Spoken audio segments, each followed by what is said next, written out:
power and authority than to allow someone who actually cares about this constituency to do the work and the business of the people. My dear constituents, I want you to keep in mind that a society is judged by the way it treats its most vulnerable. I want you to keep that in mind, that a society, our society, will be judged and has been judged by the way it has treated its most vulnerable. And I stand here tonight to report to you, not only to the constituents, but to all Barbadians.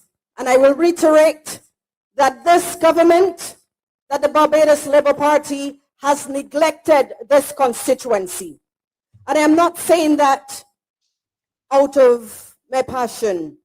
I am saying it out of the research that I have done, and I have been walking through every village, every street in this constituency. That is why my canvassing team told me that they can't keep up with me, because I am here on a mission.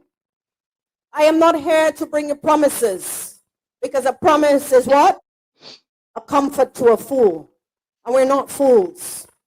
We're citizens and law-abiding citizens of this country, and we will not allow this government, this egregious government, to trample on the rights of citizens of this constituency and by extension, this country. One of the things that I've seen so far is a government that uses might as right. And this is a mantra, this is an ethos, and this is an ethical principle that we will not stand and will not hold when you're dealing with human beings, when you're dealing with citizens of this country. And as I said, my constituents, my team calls me Pocket Rocket for a reason, because I am committed to the people of St. James North. I am committed to the people of Barbados. And it didn't start 3 weeks ago. It started from the very first day I landed my feet in Barbados. From the very first day I was about 16 years old. I am now 48 years old. So it should tell you my commitment to this country and for us to do right by citizens and constituents of this country. I started to tell you that a country is dealt and judged, and not judged morally only, but politically and economically, but how it treats its most vulnerable. And why the most vulnerable? Because the most vulnerable are sometimes those without a voice. And sometimes we have a government that is very reflective of what we have now, which takes advantage and unfairs those persons within this constituency. My dear constituents, I want to bear with me for a few minutes while I go with the findings, because I've seen this government, I've seen its ministers and those who support this government to claim that Felicia Dujon have not done their research. But I've spent 15 years of my life as a researcher, as an academic. So I do not come out of bare emotions. I come from a reasoned and critical thinker, that we have issues to deal with, and some of them may need immediate intervention, while others may take some time. But it is my responsibility as your incoming representative to continue to work on your behalf. When we speak about the vulnerable, we speak about our children in this constituency. And it is kind of ironic that the same candidate who's running from the Barbados Labour Party is the same person who is responsible for education transformation. Yet he has not reached out to the students in this constituency. All we saw is during campaign that he spoke about a technological hub, an IT hub. Yet still our children are vulnerable in this constituency. Our children still have to deal with the cowitch at schools. They have to do with the poor infrastructure at the schools. And something I noticed today while driving through and walking through the constituency, the students at St. Albert's School have no school warden. And we have seen the streets in St. James North. Many of the streets in St. James North do not have a footpath. So we are placing our children in the dangers every single day. And I'm asking the minister responsible for housing, the minister responsible for transport and works to immediately implement footpaths for all school locations for our students in this constituency, and we want it urgently. Our children are at risk, and I believe that it is time that this government recognize the value of our children and that we need to also respect the rights of our children. Our children's life are at danger. What I saw today is also a danger waiting to happen. It's an accident waiting to happen. And so we appealing to this government. We appealing to the candidate. If you haven't been walking or going through the constituents, our children at all the schools in this constituency need a school warden so that the children could be safe when crossing those dangerous streets. In addition, I'm recommending as your representative that a school bus service be recommended for all primary school students in this constituency. I am saying this based upon what I have seen in the last few weeks, how children have to transfer from school and back to home on an afternoon. And because of the very small need communities, I think it is possible. I think the government can spend some time and some money in the resources to ensure that our children go to school safely on mornings and return home safely on mornings. The reason why I'm saying that is also that some of those students have to take 2 or 3 buses just to get home in the same community. It is not fair to them. We want our students to be safe, and we want to ensure the safety of every single child in this constituency. And as I go across in the rest of the country, I will also make recommendations. I'm also asking for a child allowance for all families and single mothers and fathers in this constituency. I have met many families that are struggling. And I'm saying this not only based upon what I have observed, but every other home that I have visited, I have seen the struggles of single mothers. And some of them are self-employed. They're doing the best that they can. But you're seeing a government that does not listen to the cries of the people. You're seeing a government that does not take an interest in parents and parental rights.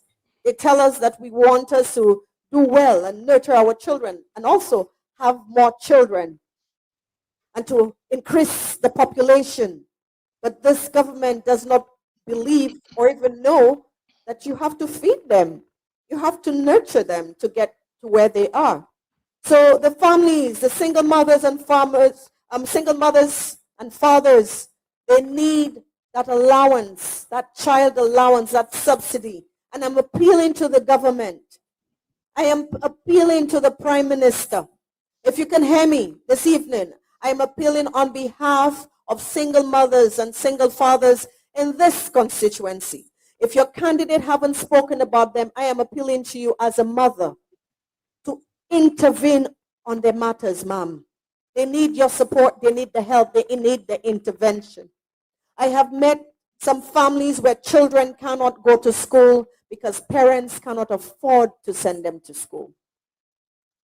I met a few children at home today, on a Monday at home, who should be in school, but they're at home because their parents cannot afford to send them to school. Wow. They cannot afford the bus fare. They cannot afford any kind of lunch or snack because remember, they only get school meals. They do not get breakfast. And it's very important that we understand what is happening in this constituency. There is an imbalance of equity. There is an imbalance where some have very, very much and some have very, very little. And we want us to think about that. And I know my constituents, you know who they are. You know who they are because you help them. And the reason why I'm speaking on their behalf, because there was a time when I was those children as well. And people helped my mother and my father to raise us. So I understand what it is like. Many of us grew up not very wealthy, like our Prime Minister. We grew up not very poor, but we had love and we had care. But we needed a little help. So we appealing to this government, do the right thing. have a conscience when it comes to parents in this community, when it comes to parents in this society, because we seem to forget about parents, the hard-working parents that contribute to the development of this country, that pay the high taxes that you continuously impose upon them, which would include the sewage tax and all the other taxes that parents are struggling to pay. No parents like to know that they can't have lights in the home for the children. No parents like to know that they do not have water at the home for the children. And so we are placing parents at a predicament when they cannot afford. And I know that sometimes people will say, well, why have children when you can't afford? But sometimes it's God's gift to us as parents. Children are blessings, and we should never see them as a burden. And this government should not allow us to see our children as burdens of this society, because our children have a fundamental responsibility sooner or later, because they're going to be the future of our generation. They are the ones that will be taking care of us when we become elders and retirees. So we need to take care of them. And we appealing to the Prime Minister, if you can hear me. I know that you very much focus on canvassing and having all those big and lavish motorcades. The single parents and mothers have been appealing to you. They have been appealing to their representative. And they have been appealing to the candidate over a year. And they need the kind of intervention.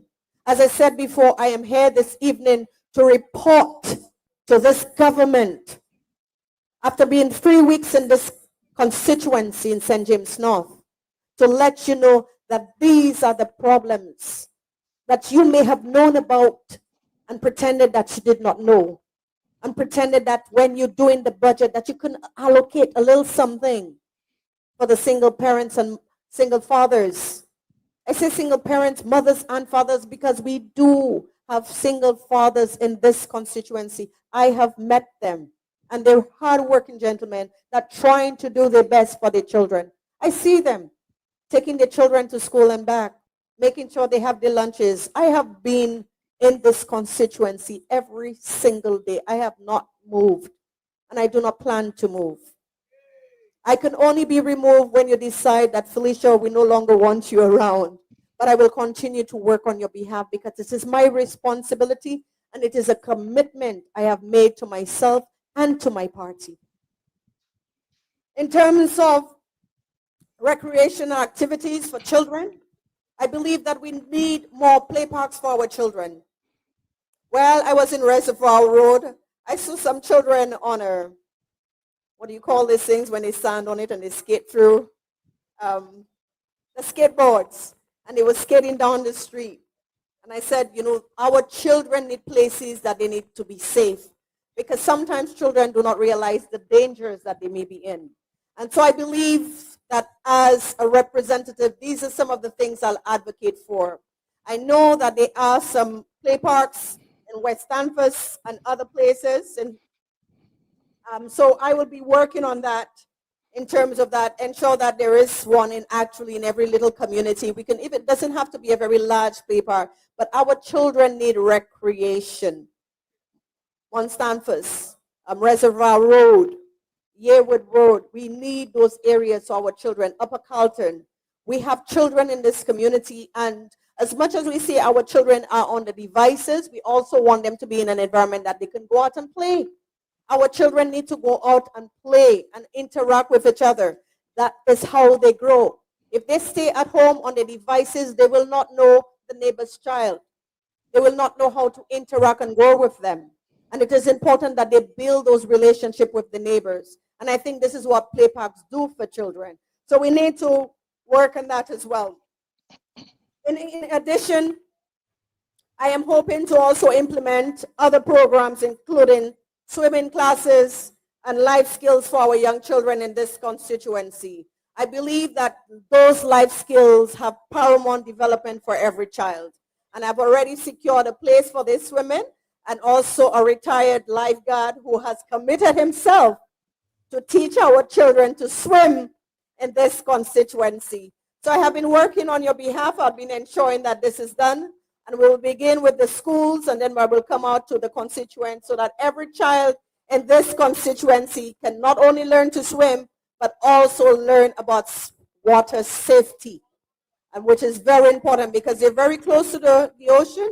And I know that many of them go to the beach with their parents, but the majority of children do not swim. Based upon the research that we have conducted, we have realized many children, not only in this constituency, but in entire Barbados, do not know how to swim. And that I've committed myself, and I've had persons within the same constituency that will agree and have agreed to do so as well. So I have been working on that. And also we have persons that will provide, some table tennis and some tennis as well in road tennis, all of those areas that they will be having that will be able to do so as well. So that will be working because our children are the most vulnerable and we have to look at their development. And of course, we are hoping that the resource centers can be open, the community centers, which I've spoken about. But I believe that we need more than one community center. Western having one, deplorable. I believe that having one community center to facilitate the entire constituency is not good enough. It's not in, I think we need more. We need at least 2 more community centers that can facilitate the training that is needed. Fremore, thank you so much. We can have Fremore to facilitate and to allow our people to develop themselves. I remember being at Western a few years ago where I provided some training for some young persons in leadership training where they got first aid. And I think this is also part of the program that children need to know first aid because you never know what can happen. So we need to train our children in those areas as well. So all of those programs are programs I believe will help the character building of our children, but also our youth. I believe disaster management is important in all of those programs. And I believe also what is important is that our youth need the kinds of skills and training. Some of them may be in terms of carpentry, painting, anything of that nature. All of those programs can be provided, but we do not have the facilities. We do not have the community centers that will provide that. So some of the programs that is being offered at Simon Jackson Polytechnic can be relocated here. We can have satellite hubs, and a satellite hub meaning that we can do it in our communities so they do not have to take the transport all the way to Simon Jackson Polytechnic to do those training, but they can do it in the community. And I think this is some of the things that we need to work on as a community member.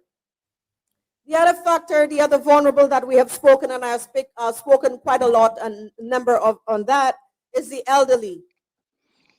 And I have a very soft spot for the elderly as children as well, because I think they're the foundation. And also I grew up with elders around me, my grandparents. So there's a special part of me because our elders are basically our oral historian. They are the ones who provide the guidance. They're like sages within our society. And we have to respect them, and we have to ensure that we do what is in our best capacity to serve them. And I believe what is very important that we need to have routine checkups or checkpoints for our elders in our community. Yes, we have the aides going to their homes, but I think there are too many. I have met too many of our elders at home alone. And I met some today who told me, well, nobody come. I'm just trying to help and do what I have to do. But I think it is our responsibility as a civil society, as a developed society, a progressive society, that we do what is in our best interest for our elders. We cannot leave our elders at home to suffer on their own. It doesn't look good on our society. And remember what I started with, a society is judged by the way we treat our most vulnerable. And we have to continue what is in the best interest. We have to ensure the intervention is there for them. I also want to deal with a shuttle service for our elders because I've seen them. I have seen 78-year-olds carrying the grocery bags, climbing up in Creek Hill. It's not, we need to do better than that. So one of the things that I want to commit myself to is to ensure we have a shuttle service for our elders so that they can get their groceries, we can purchase their groceries and take it home. But sometimes they want to go to the grocery supermarket on their own, so we can provide that shuttle and also work very closely with the supermarket so that these kinds of services can be provided to them. We saw what happened during the pandemic where those kinds of services work very well, and I think we can do that again for them. And basically on their honor, to treat them humanely and to give them the kind of dignity that is required for them. I have spoken in terms of having a medication delivery for our elders so that they do not spend hours at the Morris Breyer Polyclinic. So it helps alleviate the pressure on the clinic, but also allow our elders to stay home and watch the cricket if they choose to, watch a little movie if they choose to, cook their food, and relax because they have worked so hard for this country. And I believe at that age, that is a time that they should be able to live comfortably and do what they feel in terms of that. So let us try to do what is required for us. And my commitment is to ensure that these kinds of initiatives are done on behalf of our elders. In addition, in terms of the disability community, and I know the past MP has spoken about quite a number of that. And I know there was a legislation that should have been passed or have been passed on terms of the elderly rights, but I believe they're too often that we do not check in. And it may seem very simple for some of us here, but just someone going in and knocking on the door, what we call a welfare check, is very important, not only for the elderly, but also persons with disability, because we never know what challenges they may have on that particular day. And I think it's important that we do that. I think part of what I will be doing as your representative is to ensure that I have a team allocated to do that, that we do the welfare checks, that we go in and make sure that our constituents are well taken care of, but also that they are doing okay, whether they have ate for the day. Because sometimes, as I said before, we're not going to come big. We're going to do the simple things that matters to people. The simple things, the small things that makes a difference in the lives of our constituents. We do not have to pass around with big speakers and all that noise and glamour and bacchanal. We are staying on ground. We're going to go grassroots as I've done in the last 3 weeks to make sure that I touch every constituent to know what the issues are so that I can raise it as your next representative. It is my responsibility to amplify your voice, your needs, and your concerns. I am not here for the celebrity status. I am here to do the work and the business of the people, which is what I want you to do when you go to the polls. I have been here for only 3 weeks canvassing. And the issues that I have raised are issues that the government should have raised many years ago. And they did not intervene on those matters. They felt it was a safe seat, and so they did not have to do anything on your behalf. But I want you to look deeply and make a decision on Wednesday, because it's paramount. It will decide the person that you will be interacting with for the next 5, 10, 15, or 20, or 30 years, or how long God wants me around. So you have to think about that. And the reason why you want to make that decision. And I remember I met a lady today, and in Upper Carlton, and I knocked on her window because I wanted a little ice. It was very hot. And I started speaking with her, and she told me, you're a very nice lady, you know, but I'm a B. And you know how it has been for this constituency. We vote based upon history. And I told her, well, you know, that's okay. Because when I knock doors, I don't see B or D. I see a citizen. I see someone that I have to interact with, that I have to act upon your behalf. So it doesn't matter if you're B or D or C or an E. I will come and I will help you because this is my job and responsibility. And it has always been the ethos of the Democratic Labour Party. We do not segregate. We do not divide our people. We never did.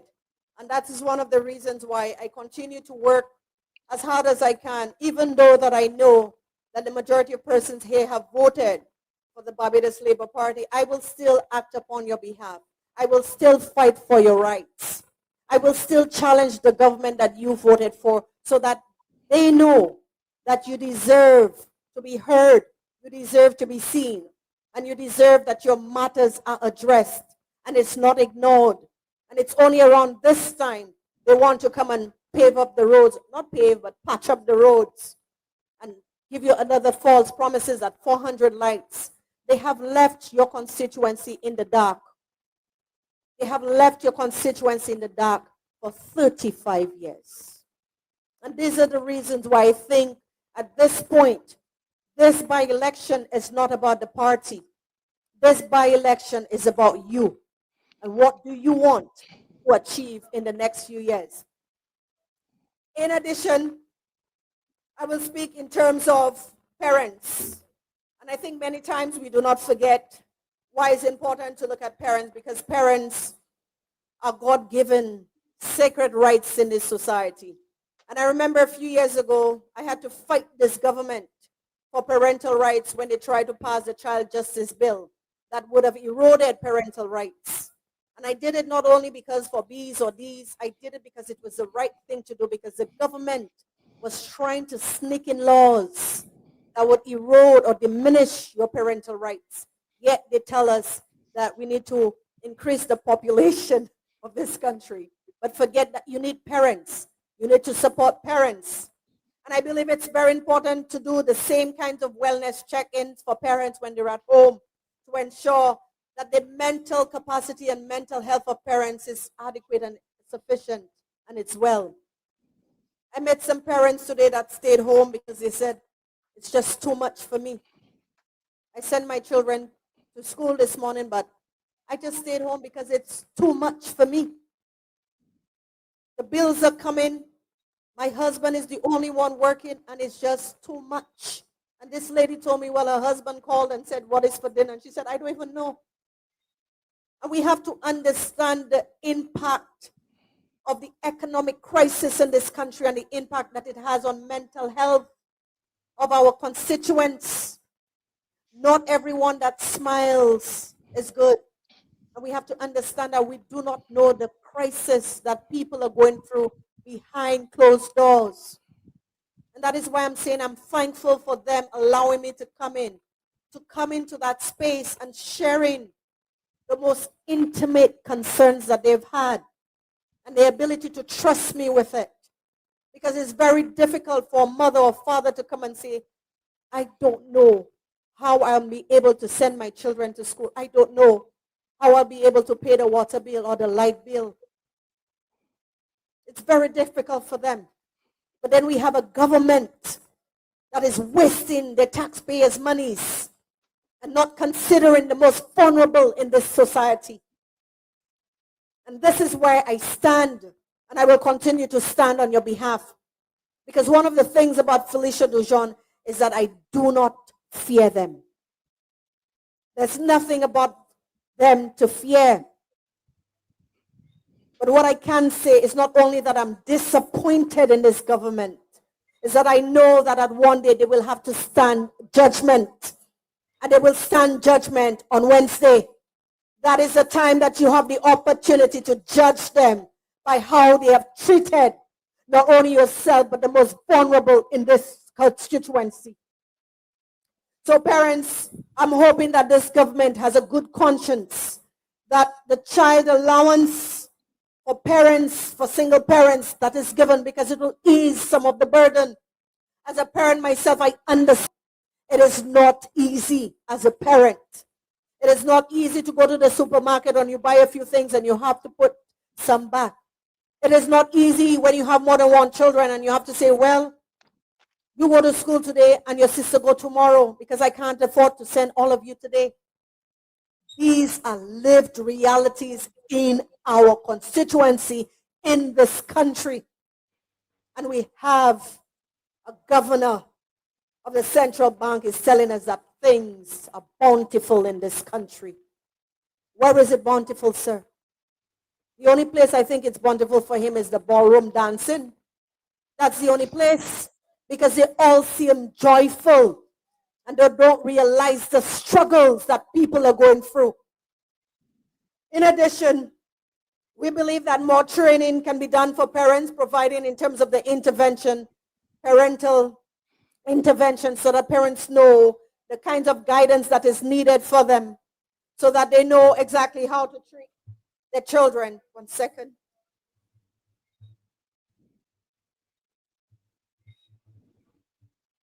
I say parental intervention is very important because parents sometimes are struggling in terms of how they cope with the children. When the pressure is on parents, sometimes they may transfer that pressure on the children.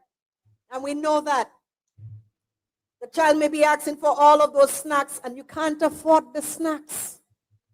You can't afford it. You can barely afford to buy the bread or the chicken at the supermarket or the rice or the butter.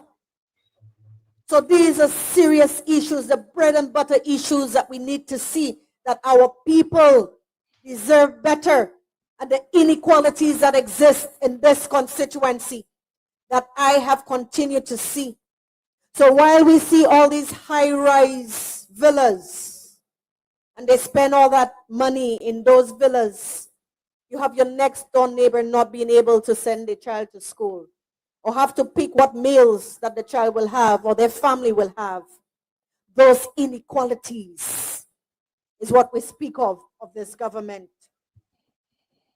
In terms of the business persons in this society, whether it's self-employed and otherwise, we are still hoping in terms of access to seed funding, because many of our young persons do need the opportunities that is needed for them. And the business owners, we know that safety is still a concern for you. We're seeing business places across Barbados is being violated.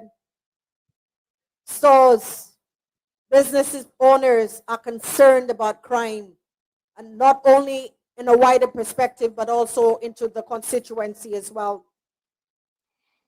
I spent much of my time while I was campaigning to speak about the infrastructure, because I believe that the time the government should have known better to come and canvass in a place where the infrastructure was so severely poor. They should have known better to know that if I'm coming to a constituency, I should have done what is reasonably possible to fix the road, not only possible, but also responsible to fix the roads in the various areas in the constituency. And I heard some persons say that Felicia should have listed all the potholes in the constituency, all the streets that need to be named. But remember, you had a government here for 35 years. You had a representative that was here for 7 years. They know where the bad roads are. They know exactly where they are. Because the minute I spoke about the zone and the WIM and all of those other locations, they went back and patched up that road.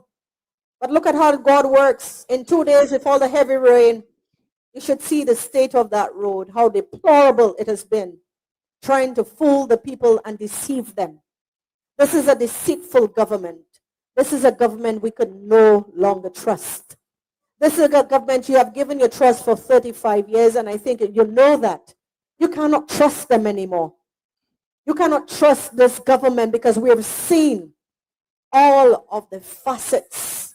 We have seen the mask has been pulled off their faces, and we know what they're about, and they're not going to change, because a vote for their candidate is a vote for this same government. They're not going to change. And we heard the Prime Minister say that whether the candidate win or lose, he gets his position back. He goes back into the Senate. He goes back to the Ministry of Education. So your vote for them does not matter. Your trust for them does not matter, because right now they're doing as they please. They can handpick their persons, parade around this place, and tell you that this is the best person. But wasn't the past MP the best person too? What about him? These are the kinds of questions that you need to ask them, that you place their trust in them, and this is how they've treated this constituency, with total disregard and disrespect. And this is why I'm standing firm on your behalf. And this is why I have them on the run. And I will not stop, because my next stop will be in Parliament. And when I get there, I will be able to see all of them and deal with them strategically on your behalf. And for the good governance of this country. So whether it's from the WIM, Reservoir Road, Yearwood Road, Upper Carlton, Cemetery Lane, the zone, Monstanfus, we need those roads repaired. And I'm sending a strong message to the minister responsible for transport at work was also the minister responsible for education a few years ago, and we saw where that went. It's a pattern. It's a pattern of poor delivery. It's a pattern of incompetence. And when they do not do well in those ministries, you know what they do? They transfer them and promote them and put them in other ministries that we do not have, but they still get paid by our taxpayers' dollars. This is what they do. Where is the minister, the past minister for education? Where is she? What have we heard from her? As she left the Minister of Education, the Ministry of Education in a deplorable state. I am glad they got rid of her in that ministry, because of violences that she has done to those children and have yet to apologize. But let me tell you, judgment day will come for them. No matter where they hide, judgment day will come.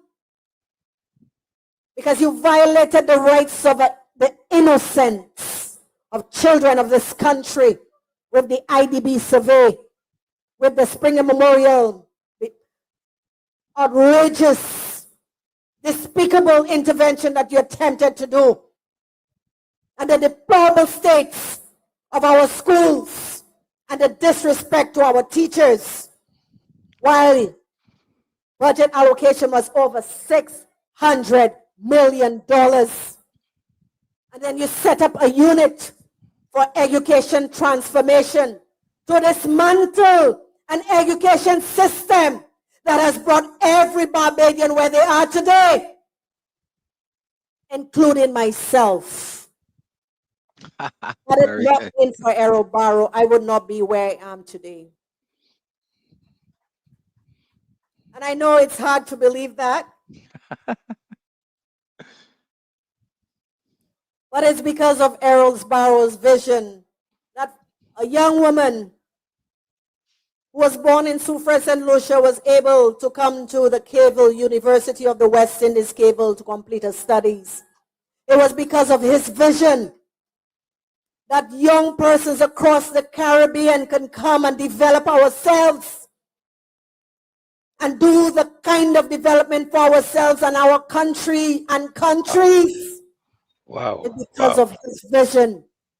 And this is what the Barbados Labour Party want to take away from this country and and take it away from our children. But let them know, under no conditions, that the Democratic Labour Party will ever allow that to happen. That education transformation will only take place when the people demand for it. Not one person who wants to change the history of this country and create her own legacy. That's not going to happen. We do not have a one man or one woman leadership in this country. This is a democracy, and we will abide by the rules of democracy in a country that are people that have been educated for decades and centuries have brought this country where it is today. They allocated millions of dollars to education transformation only a few months ago to tell us that they can't do anything about it after millions was wasted. And you know what was happening now? They brought the candidate to try to see what he can do. So they're not removing themselves away from it. They're going to try to persist that education transformation is the way forward. But we at the Democratic Labour Party know better. We, the Barbadian citizens, know better. We know that the problem is not the 11 plus. We know that it is in the intervention. We know that it is the wasted of funding that this government has done when it comes to education in this country by not providing teachers with the support that they need. They're not putting the proper infrastructure for students, by not ensuring that our students reach and get the kind of intervention that is needed for them. And for our students that have different types of learning disabilities, that they too are taken into consideration. That they know that every time they try to implement those programs, they're not succeeding because they're not doing the right thing. They're doing it out of malicious aims. And this is why we stand firm that the issue is not the 11 plus. The issue is the management of the Ministry of Education and how best we can get our children to where they need to go. We have seen a decline with the performance of our children since this government came in. In the last 7 years, we have seen declines in math, English, the sciences, literacy and numeracy, because we have a government that every week a school has to close because of environmental issues, from cowards to rodents and bees. We need to get rid of those bees. We need to smoke them out. They're interfering with the education of our children.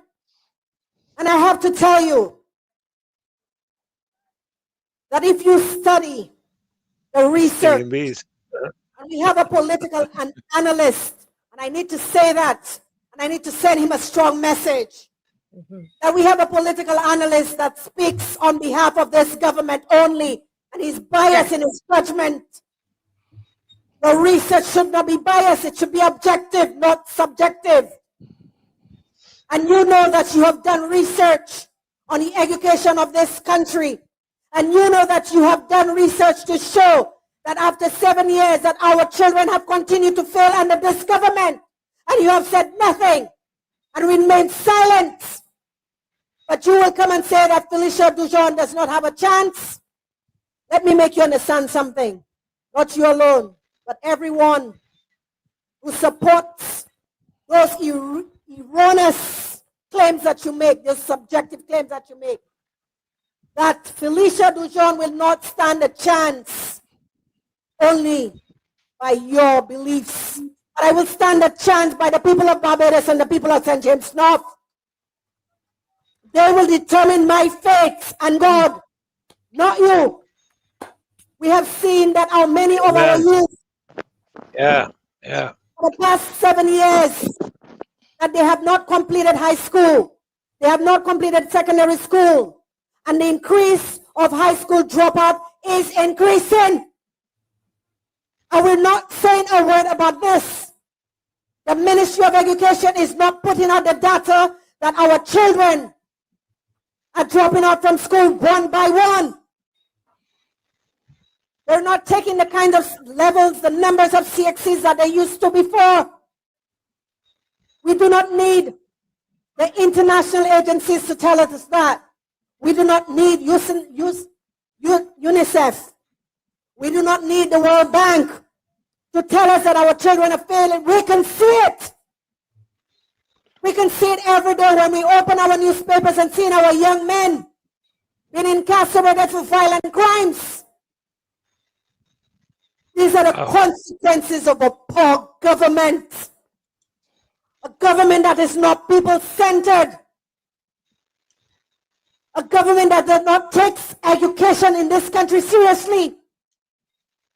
But I do not blame them.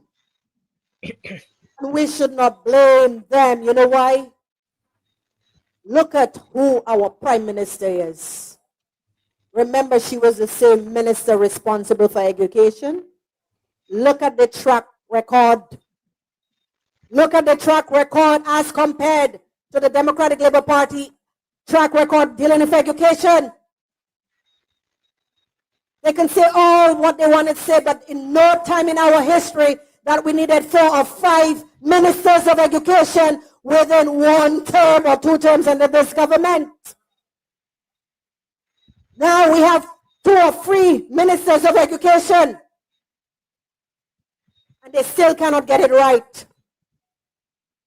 They still cannot get it right. We have a candidate that held the portfolio of Minister of Education or Minister for Education Transformation. And what has he done in the first 2-3 months that he's been there? What has he done? Malign the teachers and tell the teachers that they do not need or they do not deserve the term leave because he doesn't understand what it is like to be a teacher. He doesn't understand that they're the pillars of our society. Our teachers are not only educators, they're nurturers. They intervene on our behalf. When we send our children to school, they're in the care of our teachers. The teachers are the mothers and fathers of our children. They're in school. When I tell my son, who's 4 years old, I tell him, well, you have to do the homework this way. He said, no, this is what my teachers say to do. And for them, the children, that's their hero. What the teacher says, what you have to do as a parent, And this minister, you haven't even been there for a year, and you want to disrespect teachers and tell them they're aligning themselves with Felicia Dujon? Well, probably they should, because they know Felicia Dujon will stand up on their behalf and stand up against you that try to bully them and try to malign teachers for term leave that they deserve. Teachers are not asking for them to be on leave every day or every other week. They have to work 15 years. You know what it's like, 15 years for a term leave? You know how much a term leave is? It's 12 weeks, barely 3 months. And they're just asking, let us give me time. Because sometimes teachers need that time to rejuvenate, to take the time to recuperate. But sometimes teachers take that time for self-development. They do courses at the same time to develop themselves. And we have a government that does not take the interests of teachers at heart because they do not respect education. They do not respect our teachers, and indirectly they do not respect our children. And we have seen that. Teachers do not have to beg for term leave. And I heard the Prime Minister say that the issue with term leave is a $6 million issue. Really? $6 million. But you can do everything else. The travel was how much? How much was the travel? 90 what? $90 million. But you can't give our teachers a measly $6 million. $6 million that we worked hard for. Give the teachers the money. Give it to them. Because I pay taxes, and I believe everybody here pay taxes too. Right? And we demand that you pay the teachers the money that you're taking from us for taxes. It is our money, not yours. It is not your money, Miss Prime Minister. It's not your money. Pay the teachers their term leave. Teachers have number of concerns in the classrooms, including the violence that they have to deal with, and not a word from the candidate who will return to that same portfolio. As I said before, this election does not matter to the Barbados Labour Party. Do not mind all the fanfare that they have. Do not mind all the motorcades that they have. What we know about the Barbados Labour Party is they love a fete. Anything for a fete. Elections fete. Rainfall in fete. Everything for a fete. Easter Day a fete. So they're using every opportunity to waste taxpayers' monies. But what really matters in this country is not of interest to them. And we have to understand the government that we're dealing with. We have to understand a government that is uncaring, a government that is unethical in how it treats its citizens. Because all they want to do is pass those kinds of laws, those kinds of unjust laws, to inhibit your movement, your freedom, and your rights. And we have to put a stop to them. And we will put a stop to them on Wednesday. The other issues that we'll be dealing with is that I went to Baker's Roads, and we went to other areas, Ashton Hall, and some of the claims that particular in Baker's is that they want additional bus stops. And I understand that. Because sometimes when it rains, we have to take in consideration they are human beings. Even when it rains, the fowl looking for somewhere for it to shelter. So you can imagine human beings. We need to do better for our people of this country and for our constituents. I visited my constituents in Bakers, and they do have issues with cowage that is coming from a private plantation owner. And I want to send that message, of course, to the private residents, those that have acres and acres of land. Remember, there are people in the constituency as well. They're your neighbors. You have to take in consideration their concerns as well. And the minute that I saw what the constituents were doing, they had to do it on their own. They had to cut the bush and burn it up on their own. They said they made numerous calls to the government. Nobody showed up. They said they will come, and nobody has showed up. Years they've been doing that. So I went down as a pocket rocket, and I went straight to the plantation owners, and I told them, listen, there's a woman around here now, you know. There's a woman around in this constituency. And when women, you know how we are, we're determined and we're committed. And I told them that I give them 48 hours to get it done. Get it done. Because we cannot have our constituents being uncomfortable in their own homes. We have elders, we have children. You know how cowage feels? It's not easy. It's uncomfortable. You can imagine the elders trying to just sit in the verandas or the front house, and they can't do that. Because cowage everywhere. You can't put your clothes outside. And I made it very abundantly clear to the owners that, your people eating cowage up there, You have to do something. Because a woman is in town, and we will make sure that things are done.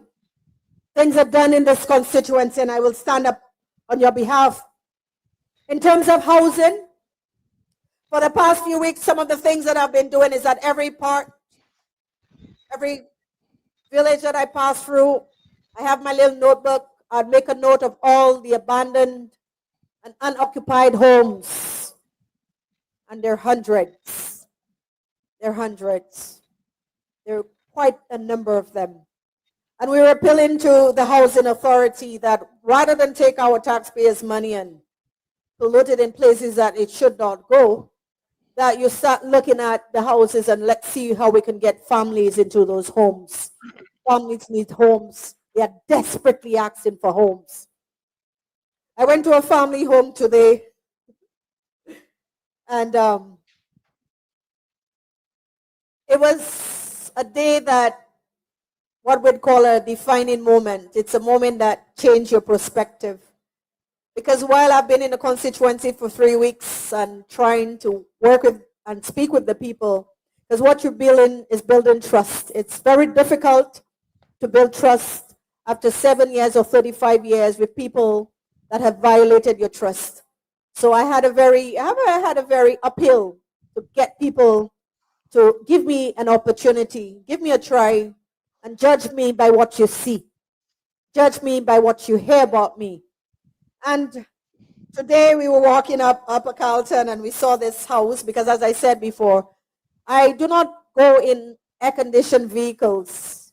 I don't do that. I walk through every constituency. I go as far as the road would take me because I want to see all of my constituents, all of the houses. I do not want to leave any house behind.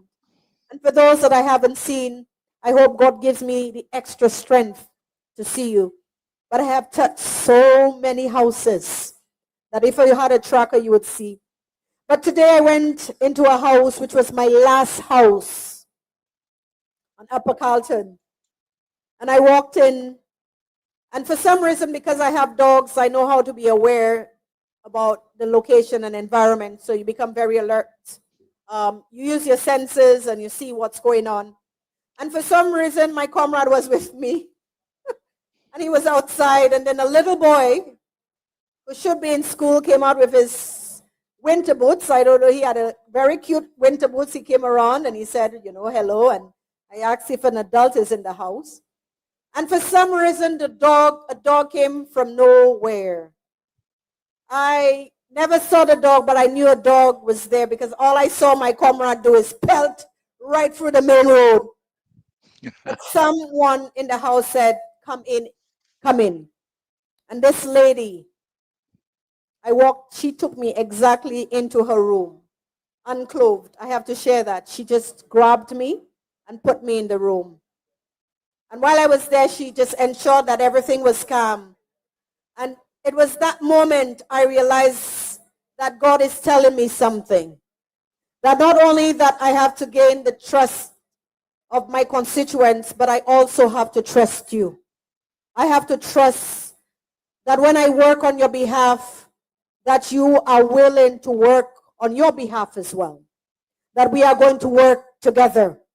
And I also believe that had I not gone into that house because of that circumstance, the resident would not want to share the kinds of concerns that they have. And I saw holes in the roof and holes on the flooring. And they said they've been begging and pleading for a home.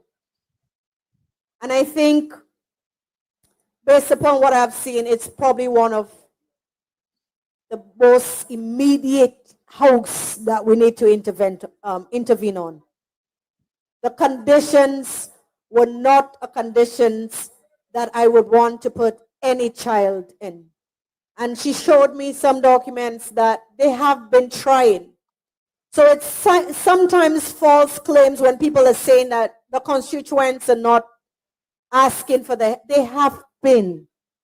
They have been asking for the intervention, but no one is listening. And that was a defining moment for me. That all is not lost, Felicia. Keep striving. Keep going. Keep doing what you're doing. No matter what's been said, the work of the people is paramount. That is your commitment. And that is your duty. And this is what will make the changes in this constituency. Because sometimes God allows you to see things that at times you are not prepared to see it. And I have to tell you the many times that I had to stop and shed tears with my constituents because the issues are real. And when I see people on social media making a mockery of what we're doing and trying to do for this constituency, it tells you how this government thinks about its citizens and how this government thinks about its constituents.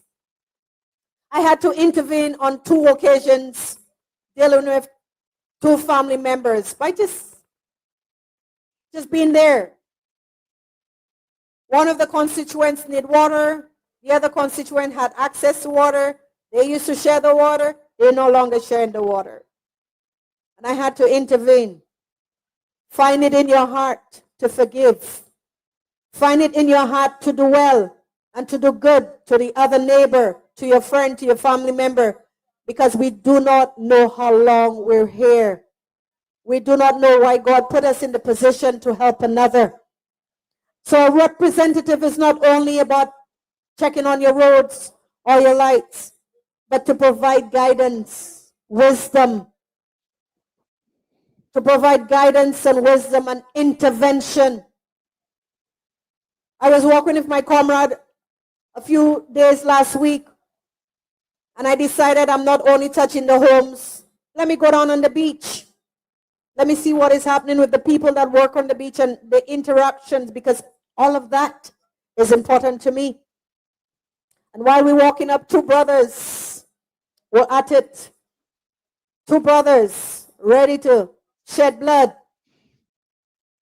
And my little courage, I had to say, you cannot do that. You cannot do that. Not here. We cannot do it to each other. This is what we need for a representative. It's not about just the infrastructure and doing policies. I need to know you. I need to intervene you. I need to intervene on matters. I need to know that our young men have the tools for intervention, have the tools for anger management. Sometimes somebody just needs to walk away. Sometimes somebody just needs to speak so that they understand the different perspectives.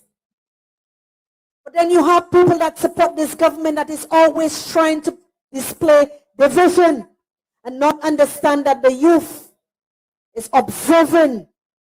They're observing our behavior. And we tell them that we want peaceful societies, but we can't live in peace.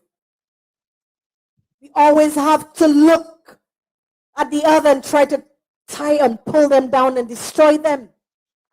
You've seen what they've done to me and try to malign me of things that I have no control of.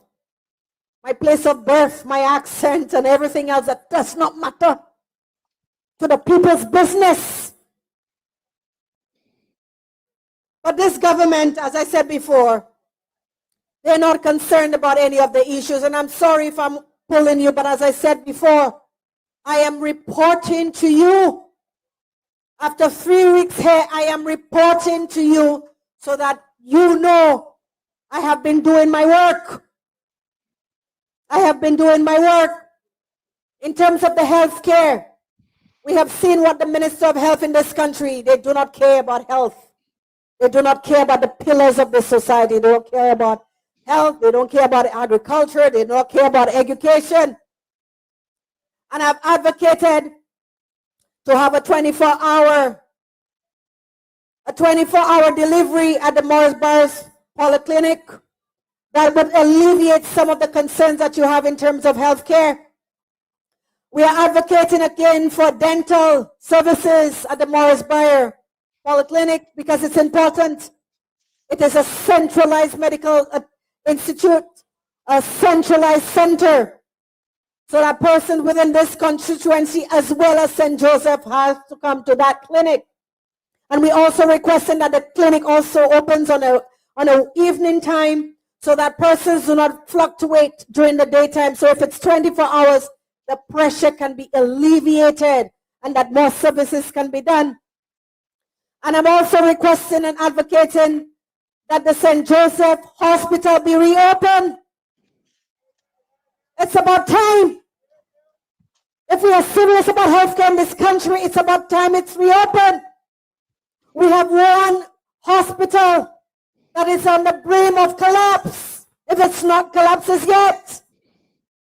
And the constituency of St. James North, St. Peter, St. Andrew, and St. Joseph need that intervention that will provide emergency care.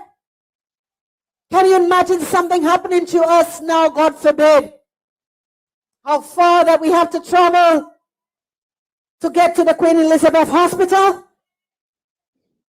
And you tell me a government is going to tell me that it's more beneficial to travel for $90 million than to reopen the St. Joseph Hospital? This is not a government that cares about the people. This is a government that cares primarily about itself, its friends, and its family. I can bet you if they had a family member living in this constituency, the St. Joseph Hospital would have been reopened. It would have been reopened. But they do not care. And I do not like using the word poor people. Because we may be poor economically, but not spiritually. We deserve equal rights and equal access to services of this country. And I'm sending a strong message to this government. Why are you parading in this constituency? Making noise every day in this constituency. Where were you in the last 7 years? The healthcare in this constituency needed urgent intervention. I have been passing by the Morris Barres Polyclinic practically every day and taking a look at what is happening in there. We do need a delivery service for the pharmacy in there. It will ease some of the kinds of intervention. It would help the polyclinic. That hospital needs to be reopened immediately. We need it reopened. And these are the issues that this government refused to speak and deliberate on. They're more interested in big this and MVP and all of that. And who's going to return to the ministerial position and who's going to return to the Senate. It's about them and not about us. It is about them. It's not about us. The Prime Minister told us openly that regardless of the outcome of this election, the candidates will return to his job, so he's well taken care of. But are you taken care of by constituents? Will you be taken care of? A vote for me is proper representation. A vote for me is to challenge this government to do the work. They can send him back to the Senate where he belongs, as far as I'm concerned. They can send him back to Geneva, you know. It's not like you're doing much here. They could send him back here. We didn't know about him there. It's not like we'll know about him here. Because he's been in the Senate. What has he done? He's been in the Minister of Education Transformation. What has he done? What has he done? What has he done to transform education from the time he's been there? Day after day, school has been closed. A whole year he's canvassed in this constituency. 1 year. 12 months. I had 3 weeks. What has he done? Has he advocated on your behalf? Has he told the Prime Minister and his ministers that are in government to intervene on his potential constituency? Has he spoken on your behalf? But I see them. And every time I see them, I wave them too. I let them know, yeah, you just visiting, but I'm here. You just visiting because your time will come very soon where you have to go. You have to go. I have never seen an election where practically every minister was on the ground. Every minister in the hot sun. I was so glad to see them. I say, yeah, that's what you deserve. Come and see the people and the crisis and the concerns that they've had in this constituency while you stay in your air-conditioned offices, while you look down on the people. Did you look at the front page of the Nation Sunday Sun? Did you look at the front page? Did you see them behind that van and that truck? The Prime Minister and the candidates standing behind that van like they're a monarch waving to their servants. They're not there to serve us. They're not there to serve us. And right next to them, where I am, working for the people, visiting the people, making sure that the people's challenges, their concerns, and I'm not just raising it on this platform.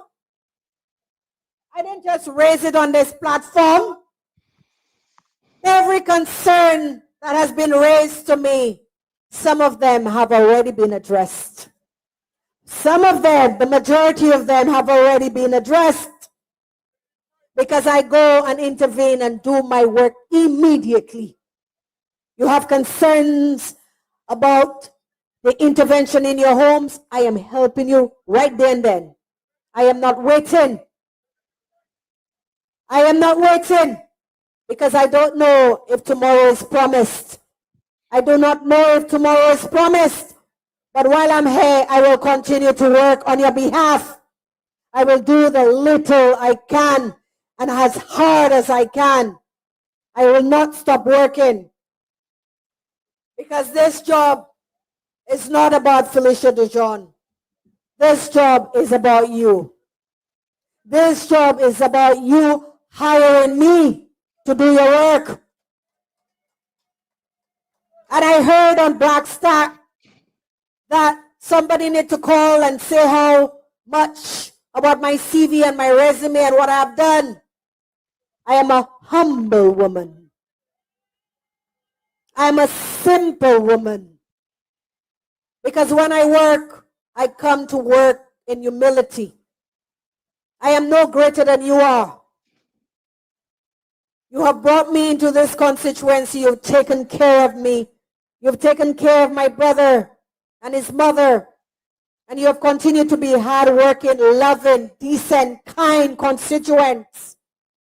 So there's no reason for me to come in a truck and wave you as if I'm a monarch. As if that you're my servants. That is not who Felicia Dujon is. This is not who I am. What I can tell you is that I'm a mother. What I can tell you is that I'm a father. And what I can tell you is that I'm a hard worker and an educator. And I will continue to work on your behalf. So, for the Minister of Agriculture, I know you have spoken much about all of the things, and I know we pulled you out of that hole. I saw a crab running there a few minutes ago earlier, and I thought that was him, you know. I really thought that was him because they're coming out of the holes. Now alone you want to talk about agriculture in this constituency, while the farmers have been struggling not only locally but nationally. They've been appealing to you to give them a little ease on their water supply so that they can do better irrigation on their small farms. Give them a little ease on their seedlings. Subsidize the farmers in this constituency. But you have a candidate talking about a corporation. A corporation. And the farmers cannot even supply themselves, much less grow what they need. They cannot even afford the fertilizers or the tools or irrigation tools that they need. But you're talking about a corporation. Do not speak about what you don't know. The farmers have been doing their best. And the agriculture minister, we want to know about the greenhouses that you claim that you put up in St. Peter. We want to know about that. We want to know about the greenhouses in St. Lucie. This government is only about promises. This government is only about promises. Because what the reality is that they only came to win an election. After they won that election, they had no idea what to do. They were unprepared. And every single day we can see that this government has yet to do a 5-term government. Within 7 years, we've had 2 elections. What does that tell you about this government? Mismanagement.